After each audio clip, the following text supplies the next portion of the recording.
Good morning, guys. We're starting out with some clouds out there this morning. It's 51 degrees in Springfield on some north winds. We're starting out pretty much where we'll end the day as far as temperatures go, because with those north winds now in the backside of the front, we'll find some falling and steady temperatures through the rest of the day.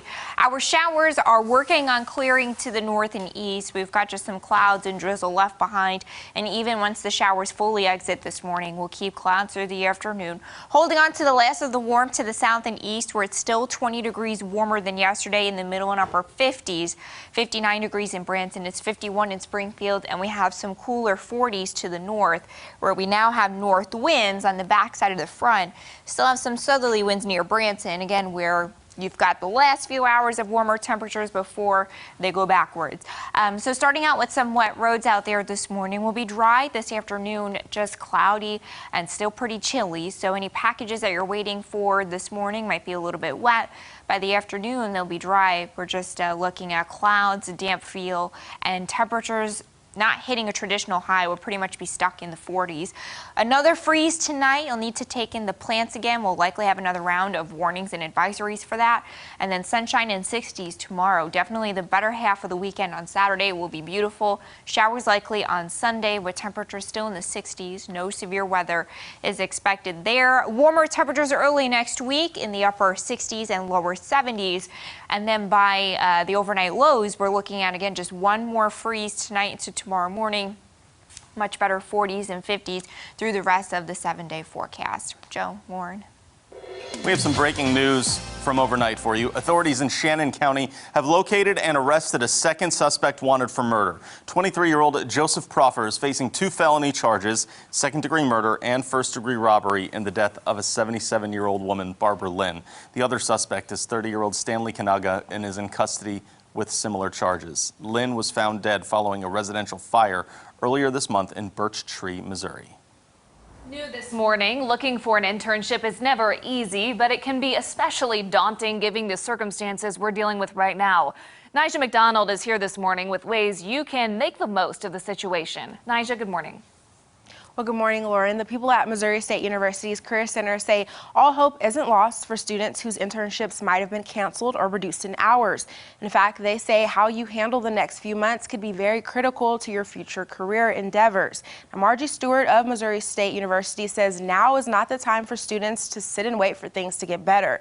Stewart says instead, reach out to potential employers to see how you can help. She says it's important to learn how to adapt, even if this means helping with something that's not 100% related to your future career goals. Stewart says use this time to update things like your resume and LinkedIn profile. She also says it's not a bad idea to learn a new skill or improve existing skills. Stewart encourages listing your internship on your resume, even if it was canceled. It's kind of like listing maybe an award. Like somebody thought I was marketable enough to be hired, even though I didn't get to learn anything in it yet. And I think it's still worth putting on there. If it's an internship that got canceled, share what you did do and explain that it got canceled because of the coronavirus. I don't think anybody out there is not going to understand that. Well, Stewart says internships are still being posted on MSU's Career Center webpage, although postings have slowed down a bit. She says the Career Center is here to help if you're needing resources or a place to start.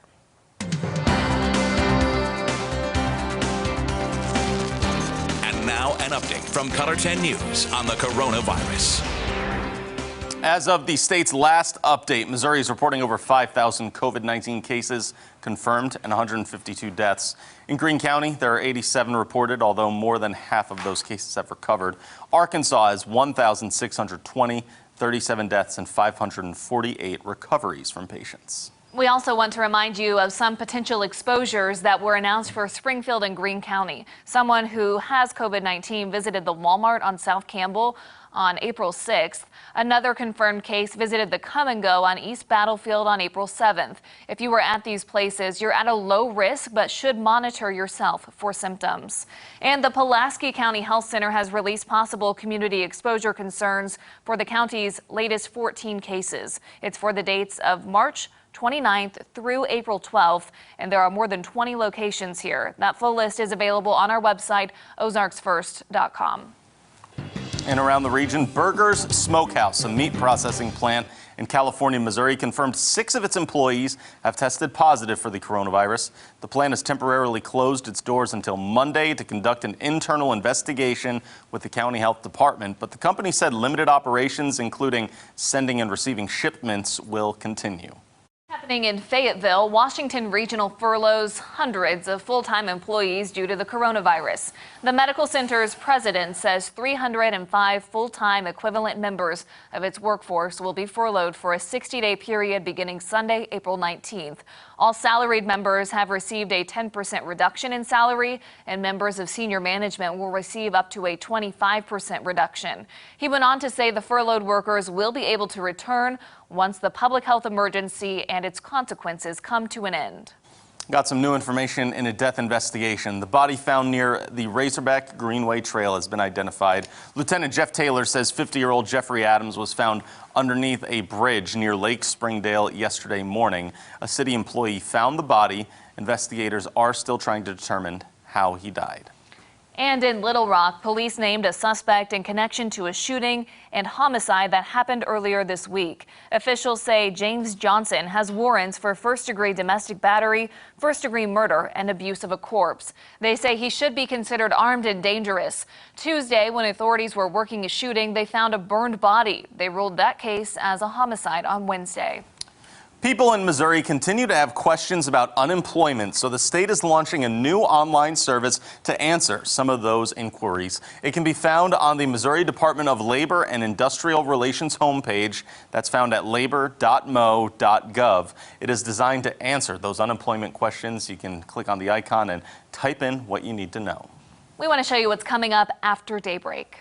Coming up, the latest guidelines from the White House. What will the new normal look like? Plus, celebrated chefs battling insurance companies. We need help as the restaurant industry fights to stay alive. Coming up on CBS This Morning. A couple of big trends happening for you, especially if you buy Land O'Lakes butter. You might notice this. The company has gotten rid of its controversial Maiden of butter, Butter Maiden. Yeah, a Native American mascot that essentially mascot that had been on the packages for a while now, right? A lot of people say it's racist, stereotypical, didn't need to be there. So this is the new picture of what you'll see. It is lands and lakes. There you go. Very nice. Fits the name. No problem.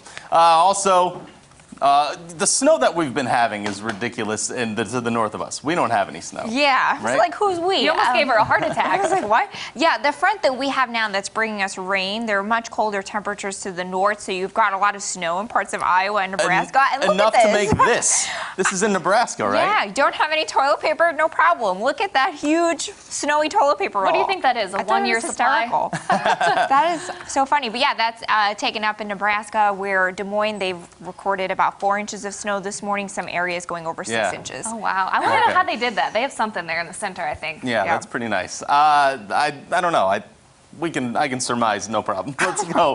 What warm-up's coming up next week? And that's nice, right? Okay, let me just take it from you. Showers early today, clouds in the afternoon, and temperatures chilly today. Tomorrow is your pick day of the weekend. All right, there it is. Thanks for waking up with us to start off your weekend. Have a great day, everyone.